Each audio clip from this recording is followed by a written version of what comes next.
You know that one person who thinks the rules just don't apply to them? Now imagine that person blocking your driveway for weeks on end, ignoring your notes, your face-to-face requests, and your basic human patience. One day, he does it again, but this time, he's dressed to impress for a Tinder date. I watched him from my porch, cologne in the air, and that's when I decided, tonight, I tow his ego away. If you've ever wanted to serve karma on a silver platter, you're going to love this one because today, we're diving into a story where one man's arrogance gets humiliated in front of his date. My story begins with a driveway. Not just any driveway, my driveway. My small square of concrete piece. The one that connects my home to the world. The one space I need to be able to rely on after long, grueling workdays. And yet for the past 6 months, it had been under siege. By him, my neighbor. Let's call him Ryan. He was the kind of guy who walked like the sidewalk owed him something. Mid-20s, 6 foot something with a jawline you'd expect to see on a cologne ad. Muscular, always in gym shorts, and carrying himself like he owned the street, which he absolutely didn't. The first time it happened, I gave him the benefit of the doubt. I pulled up after work, saw a crusty silver sedan dead center across my driveway, and figured, maybe someone got confused. It happens. I left a polite note under the wiper. Hi, please don't block the driveway. Thanks.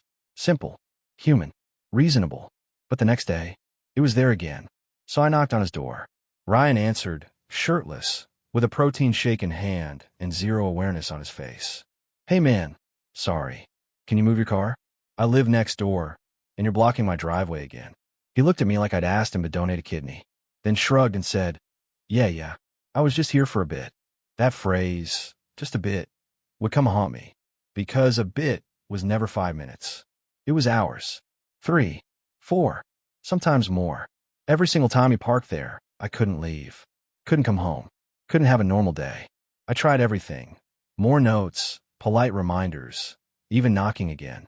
Each time, he'd mumble some excuse, flash that smug oops grin, and go back to whatever gym mirror he crawled out of. One time I caught him right as he was parking, literally pulling in as I was trying to pull out. I honked.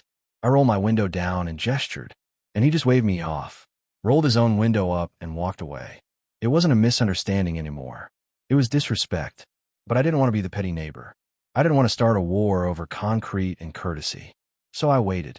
I hope he'd grow out of it. Learn some decency. Spoiler alert, he didn't. Then came that night. I came home after a rough day at work.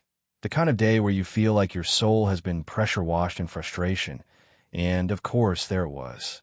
That cursed silver sedan, centered like a trophy in front of my driveway. And as I turned to glare at the house, I saw him. Through the window. Shirt off again. Spraying cologne like it was a fire extinguisher. He was singing along to something, brushing his hair, flexing in the mirror, getting ready for a date. That's when it clicked. He hadn't just blocked me again. He'd done it while planning to leave. He wasn't going to be just a bit. He was going out. And he had no intention of moving that car for the next 3 to 4 hours. At that moment, something inside me snapped. That invisible line between patience and pride had been crossed. No more notes. No more warnings. No more pretending we were neighbors instead of rivals in a passive-aggressive chess game. I picked up my phone, called a tow company, and gave them all the details. Friendly operator. No judgment. We'll be there in 30 to 45. I cracked open a beer, sat on my porch, and waited. Let me tell you something about poetic justice. It tastes best when served cold, with hops and a front row seat. The tow truck rolled up, lights off, professional and efficient. The driver didn't even blink. Hooked that crusty silver Ego Mobile right up, and rolled off into the night like a justice-fueled Batmobile. About 45 minutes later, I see her. She's walking up the sidewalk in heels. Hair done. Cute red dress. Clearly dressed to impress. This was the Tinder date Ryan had been preparing for. She knocks. Ryan opens the door, all smiles and swagger, wearing a black button-up and way too much cologne. For a second, he's the king of his little world. And then, reality hits. He looks past her, sees the empty space where his car used to be. Confused. Blinks.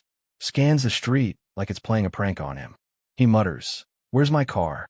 I stand up, walk down the steps slowly, take a sip of beer. "Oh," I say casually, "if you're looking for your car, it got towed." You were blocking my driveway again. He freezes. Turns to me, jaw tight. Are you serious? You couldn't have just told me. I smile. I did. Several times. But tonight, I figured you'd be out for more than just a bit. That's when the girl turns to him and asks, Wait, you parked in his driveway? He stammers. Well, yeah, but just for... She doesn't even let him finish. Wow, that's trash, she says, shaking her head. And with that, she walks away. No yelling. No drama. Just quiet disappointment. The kind that cuts deeper than any insult. Ryan stands there dumbfounded, watching the girl disappear into the night. Watching his date and his ego vanish into thin air. Since that night, Ryan hasn't blocked my driveway once. Not once. In fact, I haven't seen him bring another girl home either. Whatever confidence he used to strut around with, it limped away with that tow truck. And me? I sit on my porch sometimes, beer in hand, and enjoy the peace. It's amazing how much serenity can grow in the space once occupied by arrogance. Sometimes, standing up for yourself isn't about yelling the loudest. It's about waiting for the moment when disrespect writes its own downfall, and then letting karma do the rest. If you've ever had a neighbor, coworker, or classmate who just refused to respect your space, you know how satisfying a story like this can be. So go ahead, like this video if you loved watching ego meet consequences. Subscribe for more revenge stories that hit just right, and drop your best petty justice moment in the comments. I read every single one. Until next time, stay sharp, and stay parked in your own damn spot.